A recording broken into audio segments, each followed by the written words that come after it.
Eu nasci não no Silveiro, aqui no lugar ao lado, de Gesta. Nasci a 500 metros do Silveiro. O meu avô, a minha avó, eram todos do Silveiro. Eu vivia por aqui, fiz a minha escola primária na escola do Silveiro. Tem ali o Largo do Silveiro, não sei se viram, se passaram por lá.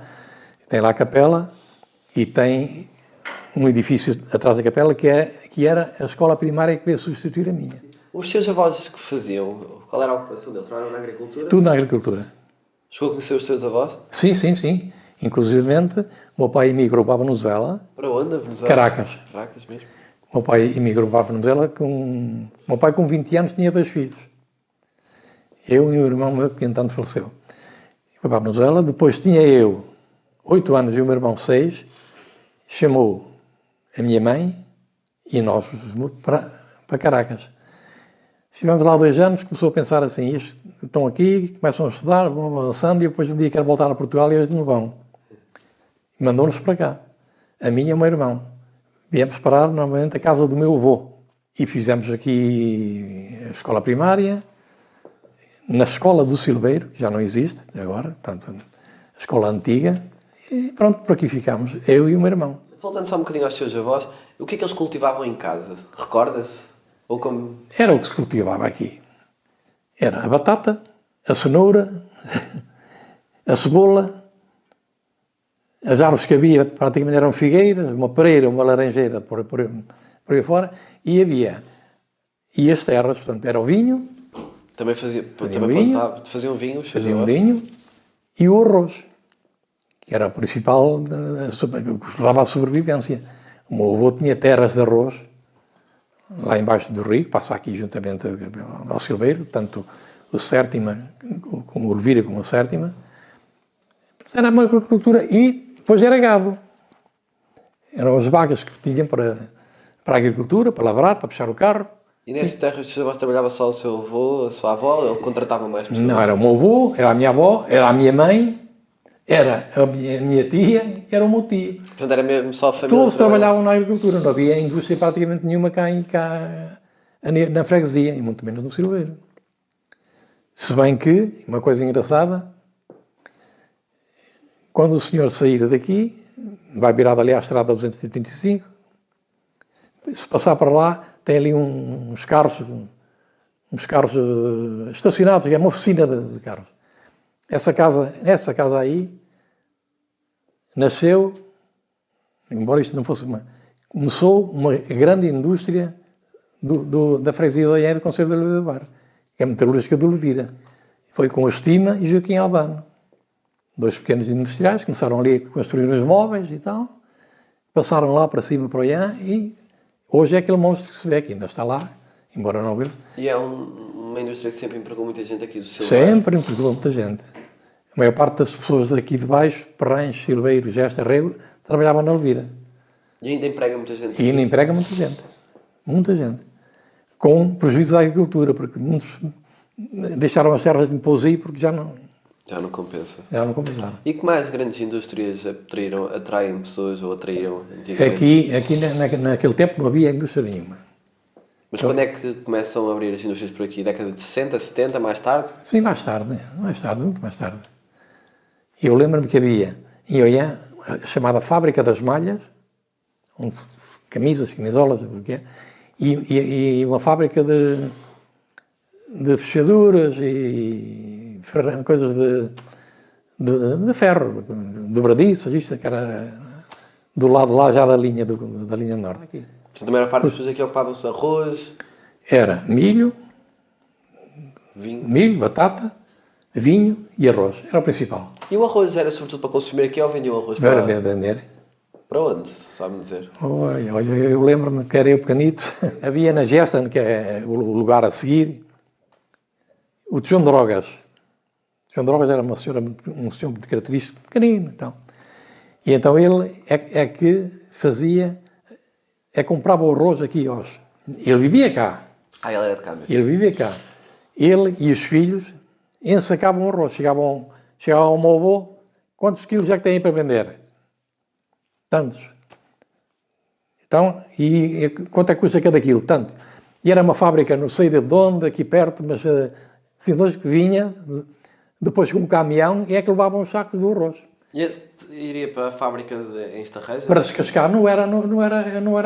Uma era para ir para esses lados de Estarreja, outra era aqui para os lados de Cantanhede ou isso. Na altura eu sabia isso tudo, neste momento me lembro. E o Tejão de Drogas. O Tejão de Drogas é que. É engraçado, o Tejão de Drogas é que tratava disso tudo aqui. Estou a ver um programa da televisão com o engenheiro Sousa Beloso, não se lembra do seu tempo, que era um programa sobre agricultura, em que fizeram, no lugar de Perrães, lá numa eira, uma reportagem sobre o arroz. Como é que o arroz vinha, como é que o arroz era erguido, com esse João Droga.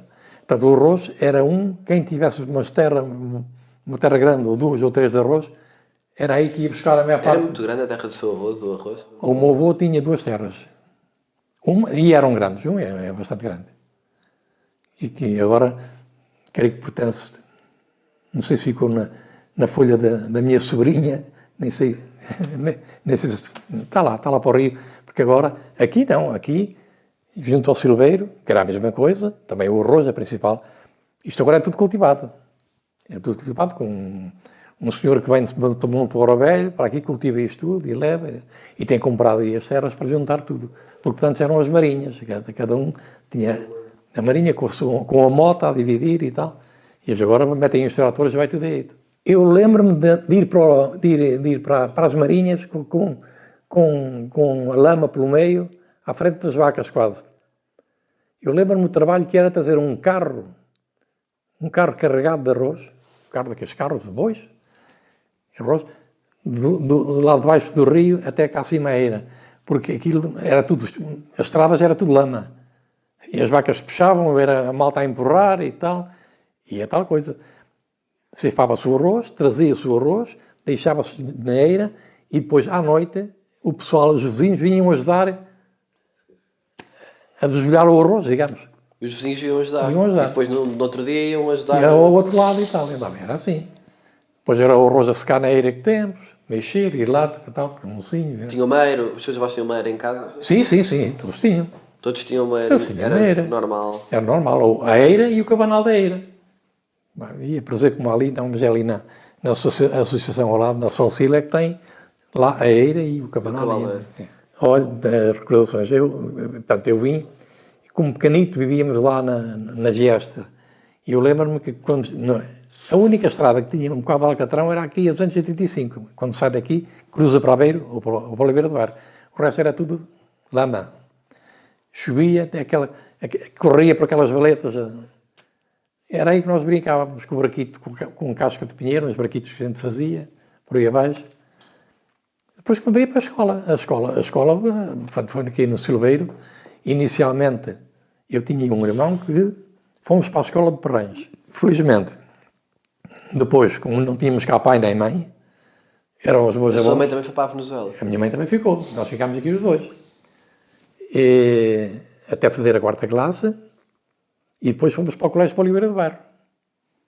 Até fazer o 5º ano. Depois, porque tivemos que andar no colégio, porquê? Portanto, eu com a ida à Venezuela, eu andava na 2ª classe. Vai com que idade para a Venezuela? Eu tinha 10 anos. 10 anos não, tinha 8 anos e o meu irmão 6. E fica lá até aos 10, 11? Ficámos lá 2 anos.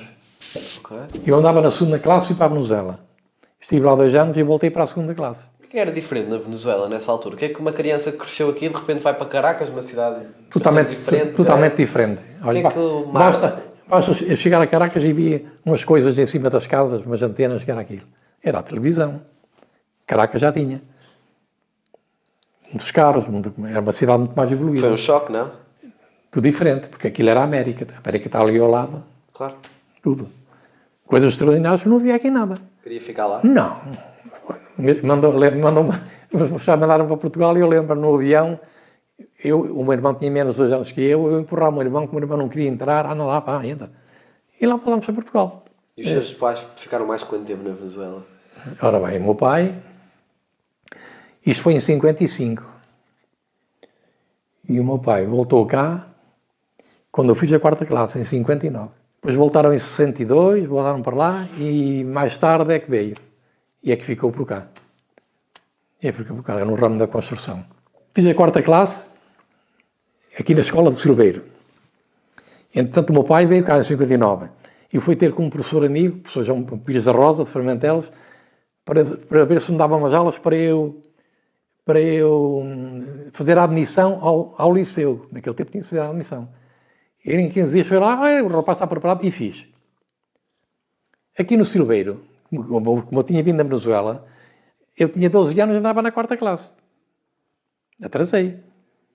O professor Acúrcio, que era OEA, vinha de Cociolo, deu-me as chaves da escola, tu vens, pá, às 9 horas mandas de entrar tudo, e eu abria a porta, lá para dentro, 1ª, 2ª, 3ª e 4ª classe. E punha aquilo a trabalhar. Tomava conta da... Quando ele chegava, eu já dizia, a primeira está naquilo, a segunda está naquilo, pronto, e sentava-me e deixava. Depois fomos para o Colégio para o Oliveira do Bairro, porque já não podíamos ir para o liceu, porque eu já não tinha idade para entrar no liceu. Para entrar no liceu, o primeiro ano tinha que ter tantos anos, eu já tinha 12 anos. Já. Claro, já era mais velho. Aqui estive em Oliveira do Bairro, todos, lá íamos para o Oliveira do Bairro, de bicicleta, por aí fora, todos, para o colégio. Fiz o 5º ano, depois do 6º ano, foi a minha mãe que voltou cá e fomos para Coimbra. Foi mesmo viver para Coimbra? Fomos viver para Coimbra, um ano só, no Colégio São Pedro. Depois, a minha mãe voltou para a Venezuela e nós voltámos para aqui. Tentei fazer o 7º ano aqui, não fiz tudo. A culpa não era só minha, mas também de papai. Depois acabei o 7º ano no Liceu de Aveiro, mas entretanto... Em que ano é que acaba o liceu? Está-me dizer? Talvez em 67. Entretanto, é engraçado, a malta aqui, naquele tempo, a malta nova não tinha nada. A única coisa que tinha era uma bolita e o futebol aí na rua, e o futebol aí da aldeia. E naquele tempo, não havia, vou dizer isto, pode ser polémico, não existia o Oliveira do Bairro, o Oliveira do Bairro para tudo, não existia. Então a malta nova daqui foi tudo para a Nadia, para o Júnior da Nadia. E pronto, e para lá fomos, eu também fui. Foi jogar futebol para lá? Jogar futebol para lá, mas era um futebol a brincar. Tínhamos uma equipa muito boa, tínhamos, por exemplo, o Tony, que foi internacional. O Tony? Tony. Ah, ele é daqui? É daqui, é de Monfort. E ele jogou comigo em Nadia. É para ver a minha vida. Depois do Tony...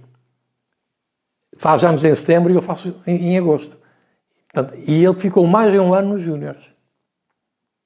E eu passei a sénior. Ainda passou à frente do Tony. E eu passei a sénior. Entretanto, o Tony ainda foi para a Académica em Júnior. Chegou lá, nós tínhamos ganho na dia, tinha ganho a Académica no ano anterior, 3-0 lá à vontade, quer dizer, a nossa equipa era muito melhor. E o Tony lá, com um ano de Júnior, apanhou e passou a sénior. Eu passei a Nadia, quem estava à frente do Nadia era um senhor fantástico, que era o senhor Adriano Henriques, que era o dono das Cabos da Montanha. E então havia aqui uns 7 ou 8 ou 9 daqui, fazíamos parte da equipa da Nadia. E esse Adriano Henriques era um portista famoso e chateou-me se eu não queria ir jogar a bola para o Porto, para o Futebol Clube do Porto. Eu não quis ir? Tens que ir, pá. Tens que ir. E então ele falou com o Pedroto. Não sei se ouviu falar. Claro que conheço o Pedroto. Era o Pedroto, o treinador do Porto. Pá, tem lá um miúdo, pá, que é bom e tal. Havia lá um extremo direito, que era o Jaime, do Porto.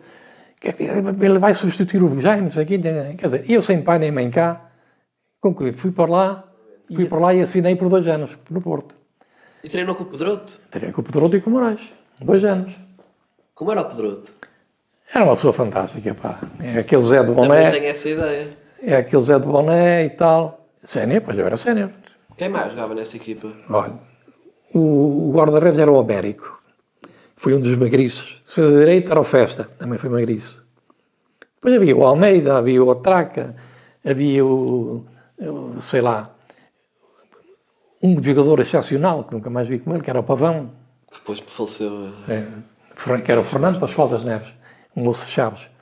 O Pavão, joguei tanta vez com ele, porque eu jogava sempre na equipa... Jogava a que posição? Eu jogava na equipa de reservas. Porque, entretanto, entrei na Universidade no Porto, no Hospital de São João, em Medicina. E enquanto estava a tirar o curso jogava... Isto era profissional de futebol e andava a ter... Chegou já no campeonato, então? Hã? Chegou a fazer jogos Fiz um fora. jogo ou dois só no campeonato, mas agora no campeonato de reservas é que fiz muitos. Ainda foi campeão? Não, Foi no ano em que o Porto foi campeão? não. Foi depois.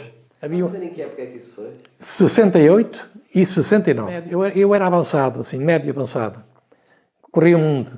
E meti muito golo na equipa de reservas, que era uma equipa em que joguei muitas vezes com o Pavão, com o Festa, que era uma equipa de reservas, é como agora uma equipa B, mas simplesmente misturavam-se uns com os outros.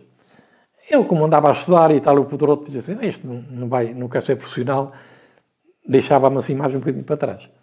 Mas eu joguei, não tinha medo de jogar a bola ao pé de ninguém. Recordações tem do Pedroto, assim, especiais? Era uma pessoa espetacular. Muito calmo, muito sereno e tal, falar, pronto. Assim como o treinador adjunto, também Moraes, que morreu num acidente para o Algarve, de carro, passado e o Pedroto morreu, depois o Pavão morreu, depois de um ano ou dois eu saí de lá. Também assim, estupidamente, era uma pessoa calma. Tinha uns pés que aquilo... É por isso que lhe chamavam o Pavão. Porque ele andava no campo, parecia um pavão. Ah, era por isso. Pensei que era já. Parecia um pavão andar e tal. Pim, pim, aquelas bolas. Tá. Mas sendo que o Pedroto, a nível de futebol, era uma pessoa diferente das outras, ao nível das ideias do jogo e... Sim, já naquele Já tempo era uma era. pessoa mais à frente. Naquele tempo era agradável a gente seguir aquilo que ele instituía. Portanto, está a ver. Comecei aqui e já vou no Porto. Então, a gente ficávamos, naquele tempo, o Porto tinha um lar, que era chamado o Lar Jogador, que era na Praça das Flores, uma casa antiga, e os solteiros moravam ali. Não podiam ir para a casa daqui, era ali que moravam. Os jogadores solteiros. Comiam, dormiam e não saíam dali. Nisso o Pedroto. A partir do último treino de quinta-feira, os casados também ficavam lá, para o jogo de domingo. Eu fiz muitos jogos no Porto, fui com o Porto, fiz um torneio em Ourense, o que é, fiz um torneio, andei por aí, muitos jogos. E depois deixa de jogar para se dedicar a tempo inteiro à faculdade? Depois, vim do Porto, estive lá 2 anos, e vim para a Académica. Em abril, como eu tinha idade superior, fui chamado para a tropa. Vim para a Académica para ir para o 2º ano de medicina. Portanto, fui chamado para a tropa. Ah, não teve dispensa da tropa mesmo Não estando a deram estudar? a tropa. Vou para Mafra, em abril de 70, para a tropa. No mesmo ano, e na mesma incorporação, que o Tony, meu amigo e colega de equipa, Ah, também faz a tropa com o Tony? faço a tropa com o Tony. E estava o Tony no Benfica, já não sou auge. Lembro-me que ele, durante a recruta, ou já na especialidade, foi dispensado para ir a Lisboa disputar uma final de uma taça, com o Benfica, não sei com quem. Devia ser uma estrela lá no... Sim, era. Entretanto, fizemos a recruta e vamos a ver a especialidade, cada um a ver a especialidade que lhe cabia. Qual a especialidade que me coube a mim? Fantástica. Atirador de infantaria. O Tony, atirador de infantaria. E mais 3 meses em Mafra, estivemos lá meio ano a rastejar e tal, com aquelas especialidades, porque normalmente, isto vem tudo, até nisso tive sorte, isto vem tudo, antigamente os clubes, o Benfica, o Porto, tinham que tentar que os jogadores não fossem para o ultramar. E eles conseguiam, muitas vezes, eram escriturários, eram isto, umas especialidades em que eles iam, mas não saíam de Luanda, não saíam de Lourenço Marques, não saíam. Mas evitar que fossem lá mesmo era difícil. Nem foi ele, nem fui eu. Entretanto, a malta do Benfica pensou bem. Qual é a especialidade que a gente vai dar ao Tani? E mais atirador de infantaria, que era aquela que ninguém queria. A espingarda até cair. Mas, e aí está o mas, havia uma grande dificuldade, porque aquilo era preciso preparar recrutas militares e não sei o quê, especialidade para ir para lá. E então os atiradores de infantaria, aqueles que tivessem boa nota, normalmente ficavam cá a dar instrução. Embora tivesse uma especialidade má, mas como tinha uma boa nota, ficavam cá a dar instrução a recrutas. A recruta foi feita em Mafra, 3 meses, e a especialidade, o que é que isso? Lá, não sei quem, escolheu um pelotão dos melhores da recruta. Éramos ali 30 fulanos todos. maneira que o nosso pelotão ficou à frente. Os primeiros 30 de ter 2 de infantaria, as primeiras notas eram do meu pelotão. Pronto, fomos colocados em Leiria, a maior parte deles. Tony foi para Lisboa e cá ficámos a dar a cruta até hoje. Para o ultramar ninguém foi. Vou para Leiria, colocado no R7, Regimento de Infantaria 7. Um quartel novo, ótimo, campo de futebol, aviários, tudo. E eu é bateria um pelotão, aquilo recrutas. Era uma recruta especial lá em Leiria, não era a recruta daqueles da 4ª classe, eram aqueles que tinham feito o 2º ano, mas não tinham feito o 5º. De maneira que os melhores passavam a sargentos, passavam para as Caldas da Rainha para furieiros. Era uma recruta assim especial. Eu comecei a dar a recruta lá ao meu pelotão e depois, como eu gostava de jogar a bola, comecei a jogar a bola por lá com eles, até que um dia apareceram lá uns senhores lá em cima, na Cruz da Areia, em Leiria. O nosso aspirante, queríamos falar consigo. Nós somos da direção daqui do União de Leiria, o senhor não se importava de dar aqui uma ajuda aqui na equipa. Assim. E voltou a jogar futebol? Não, eu já deixei futebol, isso foi... Não. Tanto insistiram, porquê? Porque devia de haver algum soldado, ou algum pronto, ou isso, que me via lá a jogar a bola com os soldados, e via, este fulano, pá, e lá foi dizer, e lá, pronto, tanto me chatearam que depois, mas como é as condições, mas jogar, olhem, quanto é que o senhor ganha aqui como aspirante? Ganho tanto, então a gente dá-lhe outro tanto. Quer dizer, eu ganhava como aspirante e ganhava outro tanto. E jogou quanto tempo no Leiria? Foi 2 anos, lá estive. Estavam o quê? Na 2ª divisão? Na 2ª divisão. Entretanto, depois há outra coisa, mas não vale a pena estar aqui a falar, que eu também exigi, que a minha esposa tinha acabado de curso de História e precisava de uma colocação, não? E se eles conseguiriam ali e tal, então havia uma vaga. E ela, no outro dia, estava colocada no Liceu Rio de Lobo, em Leiria. E em que ano é que terminou o curso de Medicina? 77. E terminou no Porto? Ou em... Não, em Coimbra. Em Coimbra, que depois acaba tudo em Coimbra. Porque acabei a tropa e voltei para Coimbra. O 25 de Abril estava em Coimbra. Já estava a viver a estudar? Estava a estudar, lembro-me muito bem. A minha mulher já estava a dar aulas aqui em Anadia e eu estava para ir para as aulas lá em Coimbra e comecei... Mas a sua casa era onde? Era em Anadia ou em... Não, eu vivia em Coimbra. Ah, a sua casa era mesmo em Coimbra? Viemos de Leiria para Coimbra. Lembro-me que estava ainda a dormir e comecei a ouvir lá aquela música das Forças Armadas e eu assim, epa, que é isto? Aqui como mando das Forças Armadas, epa, há para aí qualquer coisa. Montei num carro, vim ter com a minha mulher à Anadia. Já não fui para a faculdade no final. Olha, cá é uma revolução e tal. E pronto, depois aquilo tudo a seguir ao 25 de Abril. E como foi esse período a seguir ao 25 de Abril, na Faculdade de Medicina em Coimbra? Antes tinha sido até talvez mais chato, mas depois disso aí não houve nada. Acabaram-se com certas coisas, acabou-se com o praxe. Tudo isso era uma coisa de fascistas e tal. Portanto, acabou a praxe em Coimbra, felizmente agora voltou. O resto, não achei mais nada. Houve assim umas assembleias muito esquisitas e tal, mas pronto. Participava nessa assembleia? Sim, mas estava. E andei a fugir antes do 25 de Abril. Andou a fugir? Porque eu estava no Porto, no Futebol Clube do Porto, e a minha esposa estava a estudar em Coimbra. E eu, quando podia, no fim de semana, quando o Pedroto me soltava, eu vinha logo nada a Coimbra. A Coimbra. E ainda me lembro de andar a fugir à frente dos cavalos, aí nas manifestações que houve lá. Em Coimbra? Em Coimbra.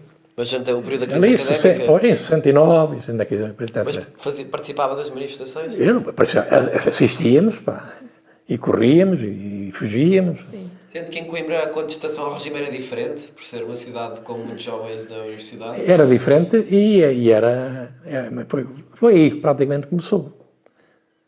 Aquele ano da visita do Presidente da América Tomás lá, aquilo foi uma jornada fantástica. Depois começa a trabalhar em Coimbra, no hospital? Sim. Depois nós tínhamos que fazer a periferia. Acabávamos o curso, tínhamos que fazer um ano de estágio no hospital. Onde é que se faz? Eu escolhi a traumatologia 3. Ortopedia da traumatologia 3. Foi um ano muito bom, em que a gente passava a vida no no bloco operatório a ajudar os especialistas e tal. Depois fui fazer a periferia, tínhamos um ano de periferia, naquele tempo dava aquilo, quando a gente saía cá para fora para exercer mesmo, a gente vinha com um matarino, uma coisa. Um ano é Albeázer, que é ali, antes de tomar, foi onde eu fiz a minha periferia. E depois, foi a primeira vez que houve médicos de medicina geral, médicos de família, foi a primeira vez que isso não existia. Então houve vários concursos e tal, e eu consegui ficar em Oliveira de Frades. Estive ali 2 anos em Oliveira de Frades, depois consegui a transferência para Oliveira do Bairro. E torna-se médico de família então aqui. E aqui estive 40 anos em Oliveira do Bairro. E como foi acompanhar, como é que foi ser durante tantos anos médico de família? Como é que acompanhou o desenvolvimento da saúde em Portugal, do Serviço Nacional de Saúde? Olha, eu não sei, no meu tempo, eu tenho a impressão que no meu tempo era muito melhor. Eu estou-me lembrado do centro de saúde, eu trabalhei no hospital, e o Hospital de Oliveira do Bairro tinha uma urgência de 24 horas por dia, agora não tem. Nós tínhamos no Hospital de Oliveira do Bairro internamento para 14 ou 18 camas, doentes, tudo ali, na misericórdia. Tudo isso acabou. As consultas agora, não sei de quando a quando, internamentos, chegava aí uma pessoa com uma ferida, com isto, a gente suturava, a gente fazia, não havia problema. Agora é tudo para o Aveiro. Nesse período vivia aqui no Silveiro? Não, vivia já em Aveiro. Estava a Vivia aqui há algum tempo, mas já vivia em Aveiro. Mas continuava a vir aqui ao Silveiro? Sim, sempre, todos os dias. Eu dormia em Aveiro e vivia aqui. Vinha sempre aqui. Por aqui. E participava aqui na vida recreativa da aldeia? Ou não? Sempre. Eu fui juiz da festa aqui, dos Senhores das Dores. Foi juiz da festa? Fui. Como é que isso funcionava? Olha, era uma comissão que era eleita. Mas de qual festa, exatamente? É a Senhora das Dores, que é a festa cá da Dores. terra. Eu lembro-me, o tempo foi, olha, eu lembro-me das pessoas que trouxe cá. Aquilo, a festa começava à sexta-feira, depois era ao sábado, domingo e segunda. Qual era o papel do juiz da festa? No fundo, aquilo era uma comissão. Assegurar que tudo... Organizar a festa. Organizar a festa de Natal. Organizar... Está a ver, olha. Eu na festa, na minha festa, quem é que eu convidei? E peguei e ficou-me caro, porque a maior parte foi eu que peguei. Não é estar cá a criticar ninguém, mas aquilo era muito caro. A Dulce Pontes. Estava ela no auge, a Dulce Pontes. Gosto muito da Dulce Pontes. Eu estava, e também eu, foi por isso que eu a trouxe cá. E conheceu a Dulce Pontes? Eu estava no coreto lá em cima, a olhar com um elemento da comitiva dela, porque ela veio, temos que deixar o hotel, aí ela ficou na estalagem da Pateira em Fermentel, e eu lá disse, estão aqui mais de 6.000 pessoas aqui a assistir a isto, dizia o senhor. A Alexandra também veio aqui, a Maria Lisboa, aquelas que o pessoal gostava naquele tempo, não havia tanta coisa de televisão. Mas então a Dulce Pontes devia ser muito jovem nessa altura, não? Sim, mas já tinha os seus 30 e tal anos, penso eu. E acompanhava, não era lá playbacks, aquilo. A Alexandra e ela, era tudo com... Banda ao vivo. Banda ali, ao vivo. E pronto, e depois, além de trabalhar no Centro de Saúde, naquele tempo foi a ministra, foi a Leonor Beleza. Pôs a hipótese aos médicos de família. Ou trabalhavam em exclusividade e ganhavam X, ou trabalhavam sem ser em exclusividade e ganhavam Y. E claro, eu escolhi a não especialidade porque, entretanto, a clínica da Oiã foi vendida, que é agora o Hospital da Luz da Oiã. O Dr. Peixinho que estava lá, veio-me convidar a mim, éramos 9 e comprámos a clínica. De maneira que eu trabalhei toda a vida no centro de saúde e no privado. O que é que se comia, o que é que se come aqui tradicionalmente, Barro? O que é que se comia na festa? Nas festas? Olha, aqui por tradição, ainda hoje, há 2 pratos que eu adoro e que é feito aqui como em lado nenhum. Mas é o cozido à portuguesa e o rojões à barrada. Se comer aí, se matarem um porco aí numa casa particular, começam a fazer rojões, se eu passar na rua, é aquele cheirinho a rojão. Porquê? Porque é um porco criado com hortaliças, com as beterrabas. O cozido à portuguesa, feito aqui na aldeia, é extraordinário. É Mas qual extraordinário. é a diferença? Opa, porque, olha, para já, aquilo era tudo feito em panelas de ferro, ao lume. Eu lembro-me a minha avó, e inclusive a minha esposa ainda faz. Faz rojões ali, aqui na aldeia, bem aqui. A gente mete lá as coisas ao lume, com o tacho. É uma coisa espetacular. E um cozido à portuguesa feito aí, com as chouriças feitas por nós. Com o porco, a orelheira de porco, as morcelas, umas boas couves, batatinha cozida, galinha, uma galinha cozida, morta lá em casa. Um sabor que é uma coisa espetacular.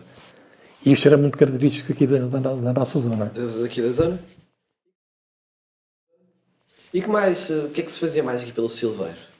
A nível de atividades recreativas, culturais? O que é que se lembra mais? Olha, havia as festas religiosas, no fundo. As festas religiosas, no fundo. Que era esta da Senhora das Dores, que é em setembro. Depois havia a festa de Natal. De antes havia, por Natal, nós fazíamos sempre um cortejo. Um cortejo aqui? Que era o cortejo de ofrendas. Aqui no Silveiro, na Giesta. Então, o que é que constava esse cortejo? É engraçado que no ano em que eu fiz a festa, tanto os mordomos da festa é que têm que fazer o cortejo de Natal. E é um cortejo, isso era um cortejo que, primeiro, na véspera, tinha que se pôr uma fogueira enorme, que era a fogueira de Natal, a arder, junto à capela. E se pôr um mastro, não sei se você reparou ali naquele largo, tem lá no meio um mastro de metal. Mas naquele tempo não era de metal, era um eucalipto que se ia roubar, aí aos Pinhais, comprido, um eucalipto enorme, para se pôr lá. E eu e os meus lá, comparsas da comissão, ainda fomos nesse ano, deve ter sido o último ano, que fomos roubar esse eucalipto. Ora, o meu filho tem 33 anos, ele devia ter 4 anos, 5 anos, foi há 30 anos quase. E então o que é? À noite a gente saía com um carro de bois, mas os bois éramos nós. Levávamos o carro e tal, tínhamos visto qual era o eucalipto que a gente ia cortar, porque naquele tempo dava-se muito valor à madeira e os donos se viam, era uma chatice. Lá fomos cortar o eucalipto, viemos em cima do carro, em portas do carro, depois pusemos o eucalipto, acendemos a fogueira e ficava a fogueira a arder durante a época toda de Natal. Cortejo de ofrendas. Cortejo de ofrendas, aqui no Silveiro, era no dia de Natal mesmo. Então o que é isso? Cada casa arranjava um tabuleiro, é aqueles que pudessem com trajes regionais, com aqueles trajes do rancho e tal, com trajes regionais, e nesse tabuleiro, chamava-se isso a oferta.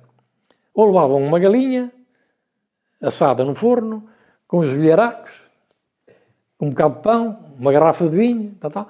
Ou se levava carne assada, ou se levava um leitão assado. E pronto. Os miúdos iam à frente com uma cana, com uns chouriços pendurados na cana, pés de porco, bacalhau, já estava pelo rabo, os miúdos à frente levavam aquilo. Depois, ia-se dar uma volta para os lugares vizinhos. Arranjava-se uma orquestra, que atrás ia com uns cânticos, ensaiados na igreja, e por ali fora iam. Nós chegávamos ao requinte de ter isto. Antes do cortejo, passava o moleiro. O que era o moleiro? Era uma malta arranjada pela comissão, que iam com um carro, com um cavalo, a bater nas portas, a pedir milho. Há um milho, então dava um milho. E nós chegávamos ao fim do cortejo, trazíamos uns quilos largos de milho. E ainda havia, além dos moleiros, havia os ciganos. Também? Que era malta, que fossem ciganos, a bater à porta, diga uma coisinha para o cigano e tal. Quer dizer, e era engraçado porque regressávamos todos, pois aquilo tudo revertia a favor da festa. Havia o leilão. E então aí é quem é que chegava mais fino. O leilão, quem entregava uma oferta, normalmente queria a comprar. Então, era ali no Real, em cima de um carro, vamos, esta oferta tem uma galinha, tem uns bilharacos, tem um pão, tem uma garrafa de vinho e tal, quanto vale? 30 euros, o outro 40, tal. E era assim. Era assim que se ganhava dinheiro para fazer a festa. E quanto tempo é que teve a organização da festa? Não, isso é um ano só. Depois não fiz mais. Como é que olha hoje aqui para o Silveiro? O que é que sente que faz falta, sendo que a aldeia está envelhecida e que está... Olha, o que eu sinto no diferente? Silveira é isto. Olha, sinto que é uma aldeia muito aberta. Uma aldeia ampla. Aqui pode-se viver bem. Porque é uma terra de gente acolhedora, que é muito importante. Tem aqui a gente começa logo ali, aqui à esquerda havia a pateira, é o rio Levira, tem o rio Sértimo do outro lado. Tudo isto agora está a ser urbanizado com ciclovias. Posso andar à volta tanto do Sértimo como do Levira à vontade, porque está tudo agora urbanizado, digamos. É muito bonito. Temos os Pinhais aqui à volta. A gente sai do Silveiro, vai virado ao Furadouro, desce, vai virado como se fosse aos Barrocos, onde começou tudo esta... Aí é que foi a primeira aldeia, nos Barrocos, e descemos aqui... A primeira aldeia era lá. Era lá. Aqui ao fundo, quem vem, a gente desce aqui e vai para cima e tal, ali é o Herbedal. O meu avô nasceu numa casa ali, já não existe. Neste tempo estou no Herbedal, isso desapareceu. O lugar era tudo para aqui. E agora passou tudo para ali. É uma aldeia que tem a União Desportiva, tem a Salsil, onde temos infantário, creche, centro de dia, lar da terceira idade. Portanto, é uma aldeia ainda com alguma vida e com alguma dinâmica, diria eu. Lar da terceira idade e um CAT, que é um centro de atendimento temporário, em que os miúdos que em dificuldade entre os 10 e os 18 anos vão para ali. A gente leva-os já para a escola, até saírem. Portanto, é uma aldeia que, ultimamente, tenho verificado, há aqui um grupo de jovens, e ainda bem, que estão a tentar dinamizar isto, e estão a ficar muito dinâmicos mesmo. E isso é bom para a aldeia. Portanto, reformei-me da função pública. Mas continua a dar consulta? Reformei da função pública. Vendemos a clínica ao Hospital da Luz. Portanto, aquilo agora é Clínica UDA, Hospital da Luz. Trabalhei lá ainda uns anos, depois desisti, como tive para ficar cansado, agora não. Agora, o que eu faço? Vou aqui ao lar, da terceira idade, estou ali, dou o apoio que posso ali, e vou aqui a uma fábrica, a Recer. E pronto, já chega.